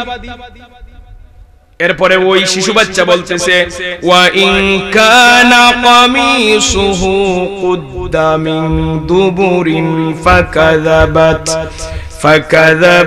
ওয়া হুয়া মিনাস সাদিকিন। আর যদি দেখো ইউসুফের জামার পিছন দিকে সিরা, তাহলে আপনার স্ত্রী জুলাইখা মিথ্যাবাদী, ইউসুফ সত্যবাদী। সুবহানাল্লাহ। এবার বিচার করতে অসুবিধা আছে। সামন দিকে সিরা হলে ইউসুফ নবী দোষী, পিছন দিকে সিরা হলে জুলাইখা দোষী। সূত্র দিয়ে দিছে বাচ্চা। এবার অর্থমন্ত্রী বিচার করবে। বিচার করতে গিয়ে অর্থমন্ত্রী এবার ইউসুফ নবীর পোশাকের দিকে তাকাচ্ছে। ফালাম্মা রাআ কামিসাহু কুদ্দা মিন দুবুরিন ক্বালা ইন্নাহু মিন কাইদাকুন্না ইন্না কাইদাকুন্না আযীম। এবার উনি লক্ষ্য করলেন ইউসুফের জামা, চেয়ে দেখেন পিছন দিকে সিরা, কুদ্দা মিন দুবুর, পিছন দিকে সিরা। দেখা মাত্রই বোঝা গেল জুলেখা মিথ্যাবাদী, ইউসুফ সত্যবাদী। তখন তিনি বললেন, হে মহিলা, এটা তোমার কৌশল, আর মহিলাদের কৌশল হলো মহা কৌশল। এজন্য কোরআনুল কারীমের মধ্যে শয়তানের কৌশল ছোট, মহিলাদের কৌশল বড়। এমন বুঝাইতে পারি না। শয়তান যেখানে ফেল, মহিলার তখন শুরু। আল্লাহ কোরআনে বলতেছেন, রে ভাই, তাৎক্ষণিক বক্তব্য, দৌড়ে নিয়ে গেছে জুলাইখা দোষী হয়ে, স্বামীকে দেখা মাত্রই বলে ইউসুফ দোষী। এত দ্রুত গতিতে বক্তব্য পরিবর্তন করা কোন পুরুষের পক্ষে সম্ভব না, কিন্তু মহিলারা পারে। মহিলার তাৎক্ষণিক বক্তব্য পরিবর্তন করতে পারে, কিন্তু পুরুষেরা পারে না। ও বললেন যে এটা তোমার কৌশল, আর মহিলাদের কৌশল বড়, মহা কৌশলী তোমরা, তোমাদের চলনা বড় খারাপ। এজন্য আল্লাহ কোরআনে বলেছেন, শয়তানের চলনা ছোট, মহিলার চলনা বড়। সম্মানিত হাজিরিন, এরপরে অর্থমন্ত্রী বললেন, ইউসুফ আউরিদ আন হাযা, ওরে ইউসুফ, এই বিষয়টা নিয়ে তুমি অপেক্ষা করো, ধৈর্য ধরো, এটাকে গোপন রেখে দিও। কারণ আমি অর্থমন্ত্রী, আর আমার স্ত্রীর উপর যদি অপবাদ মানুষেরা জানে, আমার ইজ্জত সম্মান থাকবে না। আর ওনার স্ত্রীকে বললেন, ওয়াস্তাগফিরি লিযামবিক, হে জুলাইখা, তুমি তোমার অপরাধের জন্য ক্ষমা প্রার্থনা করো। ইন্নাকি কুনতি মিনাল খাতিইন,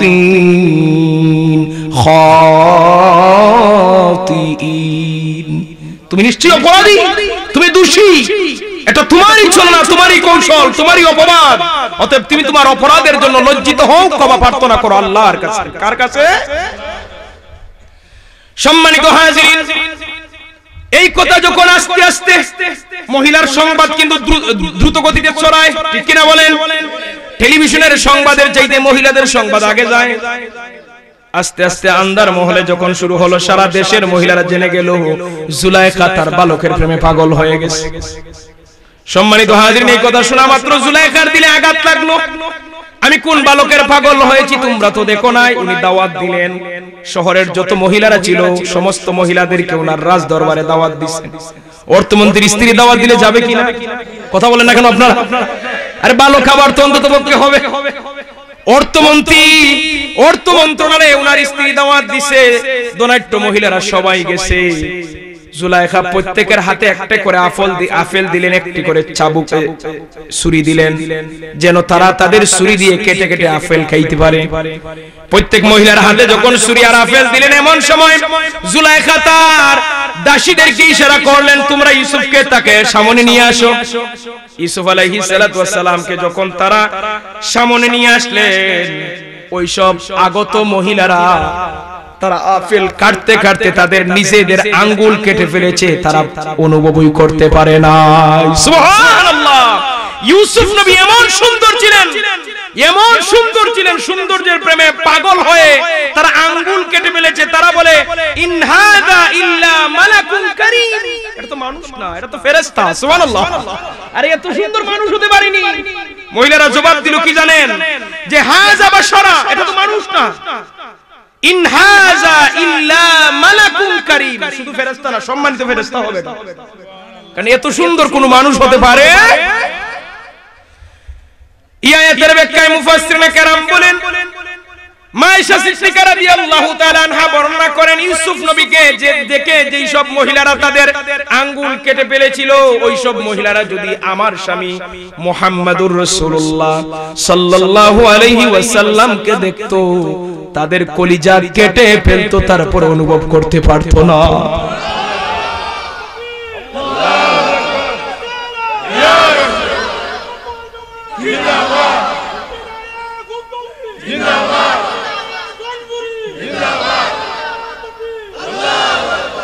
সম্মানিত হাজিরিন, এই জন্য বলা হয়েছে ইউসুফ নবীর চেয়ে আমাদের নবী আর অনেক গুণ বেশি সুন্দর ছিলেন। সুবহানাল্লাহ বলবেন না?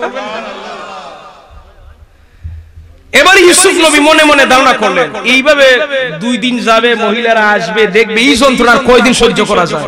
ওনার মনে মনে ধারণা, এর চেয়ে তো জেলখানাই ভালো। ইউসুফ নবীর দিলে আসলো কি, এর চেয়ে জেলখানাই ভালো। নবীর দিলের ভিতরে আসছে, আল্লাহ কবুল করে নিছে। আল্লাহ বলেন, ঠিক আছে, আপনার মনে যখন জেলে যাওয়ার বড় শখ, যান জেলে। এবার অর্থমন্ত্রী জুলাইখা বলল যে এই বালকরে আর ঘরে রাখার দরকার নেই, জেলে পাঠিয়ে দাও। কি অপরাধে? যে প্রথম যে অপরাধ বলেছিলাম, ওই অপরাধে পাঠিয়ে দাও। ইউসুফ আলাইহিস সালাতু ওয়াস সালামকে দোষ দেখিয়ে জেলে পাঠানো হলো। আসলে কি ইউসুফ নবীর দোষ ছিল? কথা বলেন না কেন? ছিল। সত্য নবীর বিরুদ্ধে মিথ্যা অপবাদ দিয়ে জেলে। তো ইউসুফ নবী যখন জেলে গেলেন, এমন জেলে গেলেন, ওয়াদাখালা মাআহু সিজনা ফাতায়ান, এমন জেলে গেলেন, এমন কারাগারে রাখলেন যেখানে আরো 2 জন আসামি আছে। ওনাকে এমন একটা কারাগারে রাখা হলো যেখানে আরো 2 জন আসামি। এরা ছিল ওই দেশের বাদশার প্রতিনিধি। কিরকম প্রতিনিধি? একজন বাদশার শরবত বহন করত, শরবত বহনকারী ছিল, আরেকজন ছিল বাবুর্চি, বাচ্চাকে রুটি তৈরি করে দিত। 2 জনকে 2 অপরাধে বাদশা জেলে দিয়েছে, আর ওই এদের সাথে ইউসুফ নবীর সাক্ষাৎ হয়ে গেছে। সুবহানাল্লাহ বলেন। দুরূদ শরীফ পড়ি, আল্লাহুম্মা সাল্লি আলা হারুন ভাই। কোথায় বলেন তো আসার জন্য? হারুন ভাই বলেন প্রশ্ন। وعلى آل سيدنا मोहब्बते आरो आवाज करे पड़ी, अल्लाहुम्मा सल्ली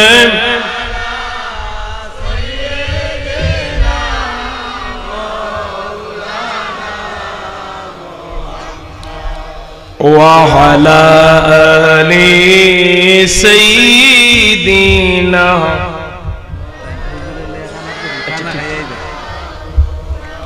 সম্মানিত হাজিরিন, যে 2 জনকে আসামি দেখলেন, এবার 2 জনের সাথে দীর্ঘদিন জেলখানায় থাকার পরে ইউসুফ আলাইহিস সালাতু ওয়াস সালামের সাথে এই 2 জনের বন্ধুত্ব হয়ে গেল। এরা 2 জন বলে, এরা 2 জন এবার ইউসুফ নবীর কাছে এসে বলে, ক্বালা আহাদুহুমা ইন্নী আরানি আহসিরু খামরা। একজন এসে বলে, ও ইউসুফ, অল্প দিন তোমার সাথে বসবাস করে আমাদের যতটুকু অনুমান হলো তুমি একজন ভালো মানুষ। সুবহানাল্লাহ। অল্প দিন বসবাস করে আমাদের যতটুকু অনুমান হলো তুমি একজন ভালো মানুষ, জ্ঞানী মানুষ। আমি একটি স্বপ্ন দেখেছি, আমার স্বপ্নের ব্যাখ্যা দাও। আমি স্বপ্ন দেখতেছি যে আমি আবার শরাব, আমি আবার শরবত আমি তৈরি করতেছি। স্বপ্নে দেখতেছি আমি শরবত তৈরি করতেছি। وقال الآخر পরজন বলল إني أراني أحمل فوق رأسي خبزا تأكل الطير منه, আর আমি দেখতেছি রুটির বোঝা আমার মাথার মধ্যে, আর ওই মাথার উপর থেকে রুটিগুলো পাখি খেয়ে নিচ্ছে। আমি দেখতেছি রুটির বোঝা আমার মাথার মধ্যে, আর এই রুটিগুলো পাখি খাচ্ছে।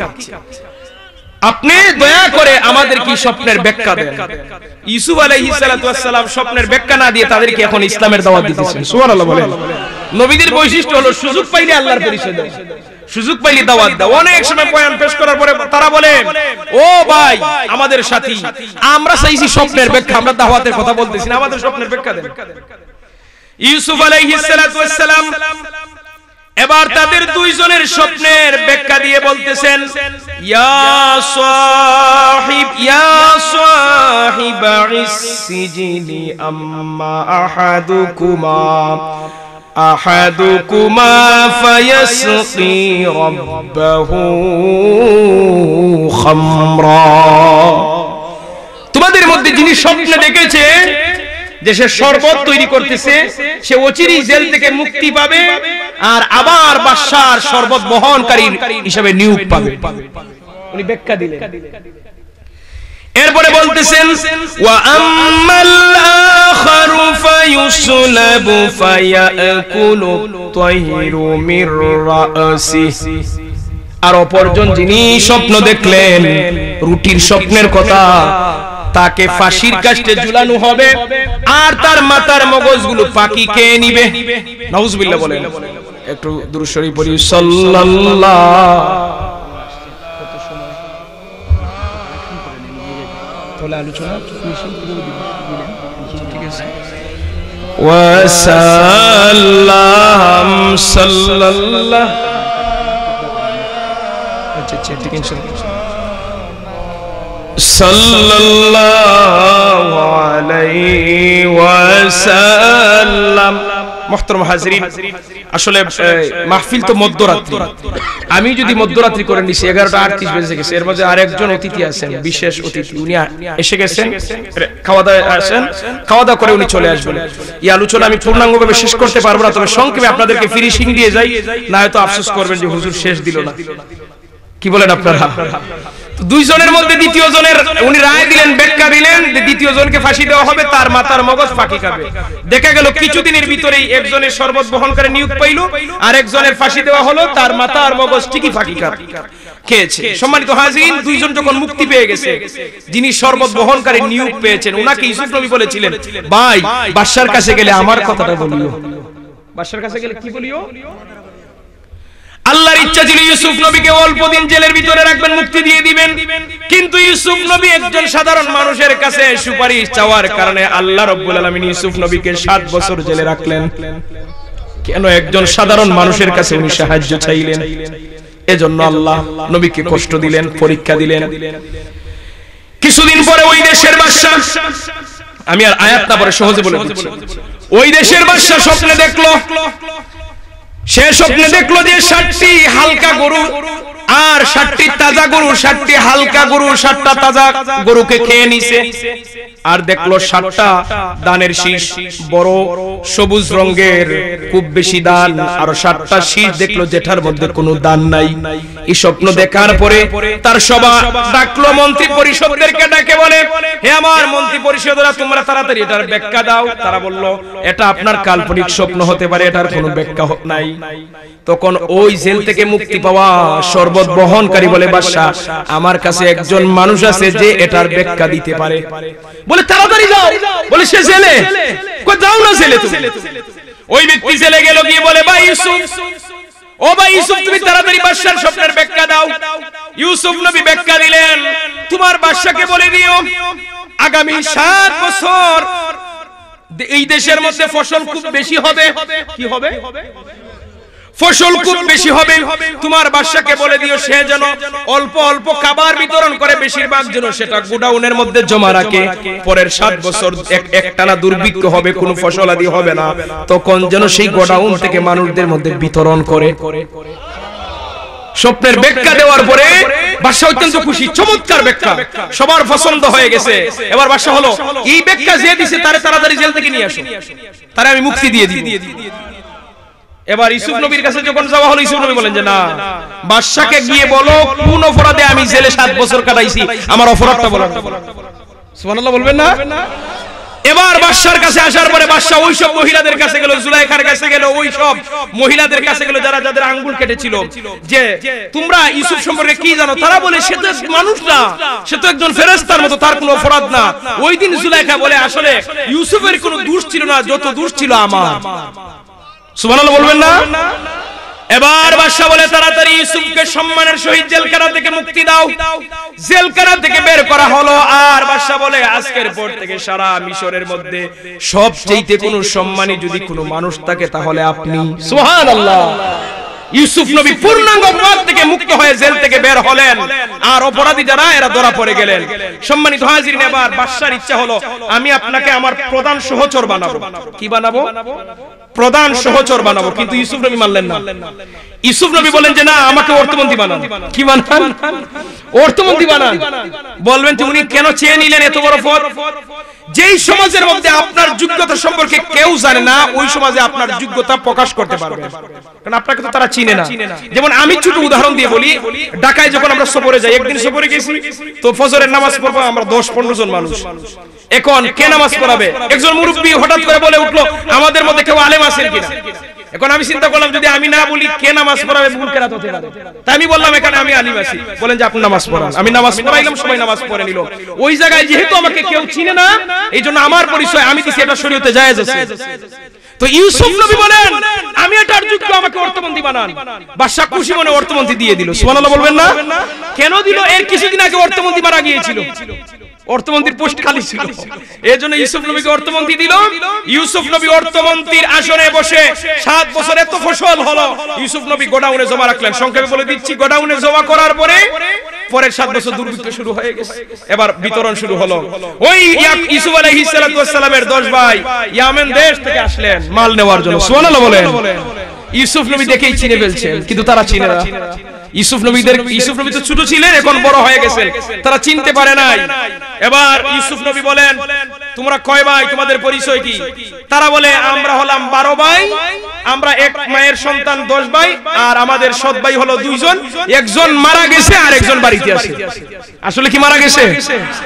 সামনে আছে, ঠিক কিনা বলেন? কয়েকজন মারা গেছে আর একজন বাড়িতে আছে। ইউসুফ নবী বলেন বাড়িতে যে তোমাদের ভাই আছে, ওই ভাইকে যদি আগামী মাসে না নিয়ে আসো তোমাদেরকে খাবার দেওয়া হবে না। এবার 10 ভাই বাড়িতে আসছে, এসে বলে বাবা মিশরের অর্থমন্ত্রী খুব ভালো মানুষ, আমাদেরকে মাল বেশি দিছে, এই দেখো আমাদের কাছে টাকাও রাখে নাই, আর বলছে যদি আমাদের ভাই বনিয়ামিনকে না নেই মাল দিবে না। ইয়াকুব নবী বলেন এটা আর হবে না, তোমরা আগে আমার এক সন্তানকে নিয়ে মারছো, এখন এই সন্তানকে তোমরা মারবে, তোমাদের সাথে দেওয়া যাবে? তারা বলে বাবা না নিলে তো উনি দিবে না, বলে যে যাই হোক না কেন আমি আমার সন্তানকে দিব না। অবশেষে খাবারের জন্য দিলেন যে ঠিক আছে তোমরা যাও নিয়ে যাও। বনিয়ামিনকে সাথে নিয়ে 10 ভাই যখন মিশরের শহরে প্রবেশ করলো, প্রবেশ করার পরে ইউসুফ আলাইহিস সালাম সালাকি করে কি করলেন, ওনার নিজের পেয়ালাটা বনিয়ামিনের ব্যাগের ভিতরে ঢুকিয়ে দিবেন গোপনে। সুবহানাল্লাহ বলেন। এরা যখন চলে যাচ্ছেন একজন ঘোষণাকারী বলে দাঁড়ান, আপনাদের মধ্যে একজন সূর আছে। তারা বলে কি বলে? আমরা ইয়াকুব নবীর সন্তান, আমরা সূরের দল না, আমরা সূরের আওলাদ, আমরা নবীর আওলাদ, আমরা মিথ্যা বলি না, আমাদের মধ্যে কেউ সূর নাই। ঘোষণাকারী বড় গলায় বলে যদি পাওয়া যায়, যদি পাওয়া যায় বলেন কি হবে? তো ঘোষণাকারী বলে না আপনারাই বলেন কি হবে, কারণ ইউসুফ আলাইহিস সালামের শরীয়তের বিচার অনুযায়ী সূরকে শাস্তি দেওয়া যায় কিন্তু কাছে রাখা যায় না, কিন্তু ইব্রাহিম নবীর শরীয়তে গোলাম বানানো যায়। যেমন তারা বলল যে আমরা বাবা ইয়াকুব নবী, উনার বাবা ইসহাক নবী, উনার বাবা ইব্রাহিম নবীর শরীয়ত হলো যদি কোন সূর ধরা পড়ে ওই সূরকে যার জিনিস চুরি করবে তার গোলাম বানিয়ে দেওয়া হবে। তো তালাশ করে দেখা যায় বনিয়ামিনের ব্যাগে পাওয়া গেছে। এখন ইব্রাহিম নবীর শরীয়ত অনুযায়ী বনিয়ামিন এখন ইউসুফ নবীর গোলাম। সুবহানাল্লাহ বলেন। ভাইয়ের ইচ্ছা হলো ওনার ভাইকে যেইভাবে হোক কৌশলে রাখবেন। ওই সময় 10 ভাই বলে কই তার ব্যাগে পাইছো, এটা পাওয়ার কথাই, কারণ এও সূর এর ভাইও সূর। এও সুর, তার ভাই ছিল ইউসুফ, সেও সুর। ইউসুফ নবী অবাক হয়ে গেলেন, না আমি আবার কি চুরি করলাম? ইউসুফ নবী জানতেন না উনি যে চুরি করছেন। আচ্ছা বলেন, ইউসুফ নবী চুরি করছে না বনিয়ামিন চুরি করেছেন? কেউ চুরি করেন নাই। এবার ইউসুফ নবী পরবর্তীতে জানলেন, এটা আগে বলে দিই না হলে মজা পাবেন না। পরবর্তীতে ওনার বাবার সাথে সাক্ষাৎ হওয়ার পরে বললেন, ভাই বাবা, আমার ভাইয়েরা আমার উপর অপবাদ দিল, আমি বলে সুর, এটা কারণ কি? তখন ইয়াকুব নবী ঘটনা খুলে বললেন, বাবা তুমি জন্ম নিয়েছিলে আমার বড় বোনের বাড়িতে। ইউসুফ নবী যখন জন্ম নিয়েছিলেন ওনার বড় বোনের বাড়িতে, বড় বোনের বাড়িতে জন্ম নেওয়াতে ওনাদের বংশের একটা নিয়ম ছিল, বংশের ছেলে হোক বে হোক, বড় যে হবে তাদের বংশের ঐতিহ্য অনুযায়ী একটি বেল্ট থাকবে, এটা বড় বোনের বা বড় ভাইয়ের কোমরের মধ্যে বাঁধা থাকবে। তো বড় বোনের কোমরে বেল্টটা বাঁধা। কিছুদিন পরে ইয়াকুব নবী গেলেন, গিয়ে বলেন, আফা আমার ছেলেটারে এখন দিয়ে দেন, আমার বাড়িতে নিয়ে যাই। এখন ফুফুর ইচ্ছা হলো, এত সুন্দর ছেলে ইউসুফের ছাড়া আমি থাকতে পারবো না, এখন যেই বা হোক রাখতে হবে। বলেন ভাই কয়েকটা দিন পরে তুমি নিয়ে যাই। বলেন যে ঠিক আছে। কিছুদিন পরে গেলেন, নিয়ে আসবেন, এমন সময় আওয়াজ হলো বংশের ঐতিহ্য বেল্ট চুরি হয়ে গেছে, বেল্ট পাওয়া যাইতেছে না। তালাশ করে দেখা যায় ইউসুফ নবীর কোমরে বাঁধা। সুবহানাল্লাহ বলেন। উনার ফুফু ইচ্ছা করে ইউসুফ নবীর কোমরে বেঁধে দিয়েছেন। এবার ফুফু বলতেছেন, এ ভাই ইয়াকুব তোমার ছেলে চুরি করছে, বলো কি হবে? যে চুরি যখন করছে আমার শরীয়ত হলো তাকে তোমার গোলাম বানিয়ে রেখে দাও। ওই যে গোলাম বানিয়ে রেখে দিয়েছিলেন, ওই তারা বড় হয়ে অপবাদ দিল যে বনিয়ামিনও সুর, তার ভাই ইউসুফও সুর। নাউজুবিল্লাহ বলেন। সম্মানিত হাজিরিন, এবার 10 ভাই চলে গেল। ইউসুফ আলাইহিস সালাম বনিয়ামিনকে জড়িয়ে ধরে বলেন, রে ভাই তুমি আমাকে চিনো না, আমি তোমার ভাই ইউসুফ। সুবহানাল্লাহ। এক ভাই আর এক ভাইকে ধরে কাঁদলেন। এইদিকে 10 ভাই বাড়িতে গেলেন, 9 ভাই বাড়িতে গেলেন, বড় ভাই ইয়াহুদা বাড়িতে গেলেন না। বলেন যে না, আগে ইউসুফকে হারাইছি, এখন বনিয়ামিনকে হারাইছি, বাবার কাছে কি জবাব দিব? 9 ভাই যখন বাড়িতে গিয়ে ঘটনা বললেন, ইয়াকুব নবী বলেন, আমি আগেই জানতাম তোমরা আমার সন্তানকে হারিয়ে আসবে। সম্মানিত হাজিরিন, ইয়াকুব নবী বলেন, তাড়াতাড়ি যাও, আমার ইউসুফ, বনিয়ামিন, আমার বড় ছেলে ইয়াহুদা 3 জনকে নিয়ে আসো। সুবহানাল্লাহ। এরা যখন আসলেন, আসার পরে আবার রাজ দরবারে এসে বলেন, ও বাদশা অর্থমন্ত্রী, তাড়াতাড়ি করে আপনি একটি কাজ করেন, আমাদের 10 ভাই থেকে যারে পছন্দ হয় তারে বন্দী করে রাখেন, আর বনিয়ামিনকে মুক্তি দিয়ে দেন। আমাদের বাবা কান্নাকাটি করতে করতে তার চক্ষুটা হারিয়ে ফেলেছে, দুনিয়া আর দেখে না। এতদিন ইউসুফের জন্য কেঁদেছিল, এখন বনিয়ামিনের জন্য কাঁদতে কাঁদতে চক্ষু একবারে নষ্ট হয়ে গেছে, আর দেখি না, দয়া করে মুক্তি দেন। এখন ইউসুফ নবী বলেন, তোমরা তোমাদের ভাইয়ের সাথে কি ব্যবহার করেছিলে? তোমরা তোমাদের ইউসুফ ভাই এর সাথে কি ব্যবহার করেছিলে? এই কথা বলার পরে তাদের হৃদয় বাড়ি দিছে, কয় তাহলে তুমি কি ইউসুফ? বলেন হ্যাঁ। ক্বালা আনা ইউসুফ। সুবহানাল্লাহ। আমি ইউসুফ। পরিচয় হয়ে যাওয়ার পরে 10 ভাই তারা ক্ষমা চাইলো, ইউসুফ নবী ক্ষমা করে দিলেন। ইউসুফ নবী বলেন, যাও। ওনার নিজের একটা ব্যবহারের জামা দিলেন বনিয়ামিনের হাতে, যে জলদি করে বাড়িতে যাও, ওই জামাটা আমার বাবার চোখের সামনে ধরো, ধরা মাত্র দেখবে আমার বাবার চোখের আলো ফিরিয়ে পাবে। এইদিকে 11 ভাই, 10 ভাই আর বনিয়ামিন 11 ভাই মিশর থেকে ইয়ামনের দিকে রওনা দিলেন জামা নিয়ে। আর এইদিকে ইউসুফ নবী চিৎকার, ইয়াকুব নবী চিৎকার দিয়ে বলতেছেন, আমি ইউসুফের গন্ধ পাচ্ছি। ঘরের মানুষেরা বলে, বাবা পাগল হয়ে গেছে। ইয়াকুব নবী সন্তানের জন্য কাঁদতে কাঁদতে পাগল হয়ে গেছে। ইউসুফের গন্ধ আবার কিভাবে পাওয়া যায়? কিছুক্ষণ পরে দেখা যায় যখন 11 ভাই বাড়িতে আসলেন, ইউসুফ নবীর ব্যবহারের পোশাকটা যখন বাবার চোখের মধ্যে লাগাইলেন, লাগানোর সাথে সাথে ইয়াকুব আলাইহিস সালাতু ওয়াস সালামের আগের মতো আবার চক্ষু ফিরে পাইলেন।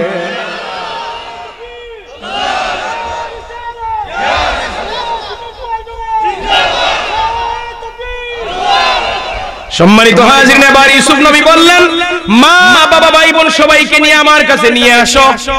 এবার মা এবং বাবা আর 11 ভাই মিলে যখন তারা মিশরের ভিতরে প্রবেশ করলেন, মিশরের ভিতরে প্রবেশ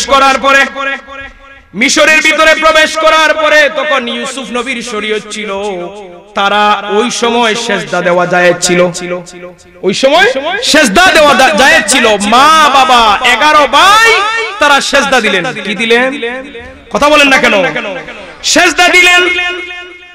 সেজদা দেওয়ার পরে হযরত ইয়াকুব ইউসুফ আলাইহিস সালাতু ওয়াস সালাম উনি উনার বাবাকে বলেন যে, বাবা আমি যখন ছোটবেলা আমার স্বপ্নের কথা আমি বলে দিয়েছিলাম, স্বপ্নের তাবির আজকে বাস্তবায়ন হয়ে গেল। কিরকম? আমি স্বপ্নে দেখেছিলাম আহাদা আশারা কাওকাবা 11টি তারকা, ওয়াশ শামসা সূর্য, ওয়াল কামারা চন্দ্র, রাআইতুহুম লিসাজিদিন, তারা আমাকে সিজদা দিতেছে। আজকে তার বাস্তব প্রমাণ হয়ে গেল। ওই আহাদা আশারা কাওকাবা 11টি তারকা দ্বারা আল্লাহ আমাকে বুঝাইলেন আমার 11টি ভাই। চন্দ্র দ্বারা বুঝাইলেন, সূর্য দ্বারা বুঝাইলেন আমার বাবা, চন্দ্র দ্বারা বুঝাইলেন আমার মা, মোট হলো 13 জন। আমার 11 ভাই আর আপনি বাবা, আমার মা, মোট 13 জন। আল্লাহ স্বপ্নে যে 13টা জিনিস দেখাইলেন আর আপনারা 13 জনদের সিজদা দিলেন, ওই দিনের স্বপ্ন আজকে আল্লাহ বাস্তবে রূপ দিয়ে দিলেন। সুবহানাল্লাহ। ওই স্বপ্ন দেখেছিলেন ছোটবেলা, 11টি তারকা সিজদাদের, চন্দ্র সিজদাদের, সূর্য সিজদাদের, আজকে তার বাস্তব প্রমাণ হয়ে গেছে।